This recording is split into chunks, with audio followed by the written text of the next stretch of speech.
মায়ের সেই বড় ভক্ত দুর্গাচরণ মহাশয়, সেই দুর্গাচরণ মহাশয়কে মা একখানা কাপড় দিয়েছেন, পাগড়ির মতো করে সে তা মাথায় জড়িয়ে রেখেছে।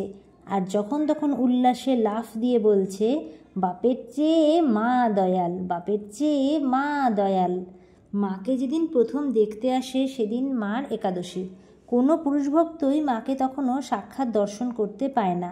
সিঁড়িতে মাথা ঠুকে প্রণাম করে, ঝি শুধু হেঁকে নাম বলে দেয়, মা মনে মনে আশীর্বাদ করেন। সেদিন ঝি বলল, মাগো নাগমশাইকে, তিনি প্রণাম করছেন তোমাকে, কিন্তু এত জোরে মাথা ঠুকছেন রক্ত বেরোবে যে।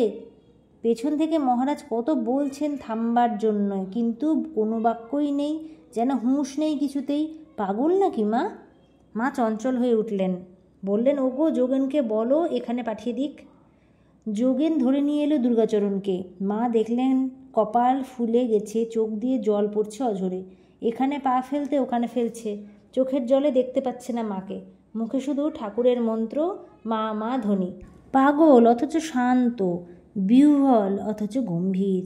মা উঠে এলেন, ধরে বসালেন দুর্গাচরণকে, নিজের হাতে মুছে দিলেন চোখের জল। এই তো মা, সন্তান যখন ঠিক ঠিক কাঁদে, কান্নার মধ্যে আকুলতার অগ্নিস্পর্শ লাগে, তখন এমনই করেই উঠে আসেন, ধরে বসান, চোখের জল মুছে দেন নিজের হাতে। মার কাছে খাবার ছিল লুচি মিষ্টি ফল, নিজে কিছু খেয়ে নিয়ে খাইয়ে দিতে লাগলেন। কিন্তু কিছু কি খেতে পারে? খাবার দিকে মন নেই, শুধু মা মা রব। মায়ের পায়ে হাত দিয়ে বসে আছে উন্মনার মতো। মার তখন খাবার সময়।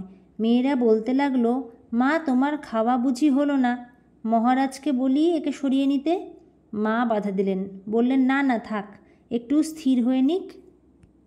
দুর্গাচরণের গায়ে মাথায় হাত বুলুতে লাগলেন মা, ঠাকুরের নাম করতে লাগলেন, তবে হুঁশ এলো। মা খেতে লাগলেন, সঙ্গে সঙ্গে খাওয়াতে লাগলেন দুর্গাচরণকে। এই না হলে মা!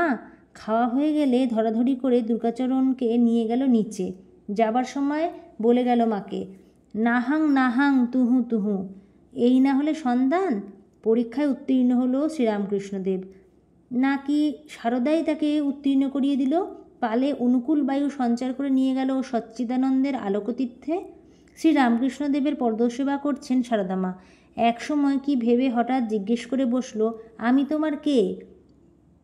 তুমি তুমি আমার আনন্দময়ী, বললেন শ্রীরামকৃষ্ণদেব।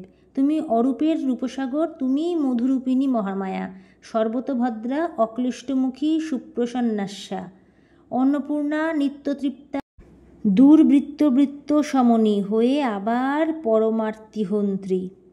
যে মা মন্দিরে সে মাই নহবতে, বললেন আবার শ্রীরামকৃষ্ণদেব। আবার সেই এখন আমার পদসেবা করছে। তুমি বহুরূপিণী শক্তি, সর্বেশ্বরেশ্বরী, প্রসন্না ও বরদারূপে সন্নিহিতা হয়েছে সংসারে। আর ভয় নেই, যে আনন্দের সংবাদ পেয়েছে তার আর ভয় কি? সেই শক্তিরূপিণীকেই পুজো করেছিলেন শ্রীরামকৃষ্ণদেব। ষোড়শী পুজো, ফলহারিণী, অমাবস্যায় কালিকা পুজো। ভালো মন্দ কিছুই বুঝতে পারে না মা সারদা, তখন এতটাই ছোট। কিন্তু যখন বলেছেন, ঠিক 9টার সময় হাজির হলো মা সারদা। সবাই বলুন, জয় শ্রী ঠাকুরের জয়, জয় সারদা মায়ের জয়। এর পরের ভিডিওতে মা সারদার ষোড়শী পুজোর সেই ঘটনা আমি পুঙ্খানুপুঙ্খভাবে তুলে ধরার চেষ্টা করব।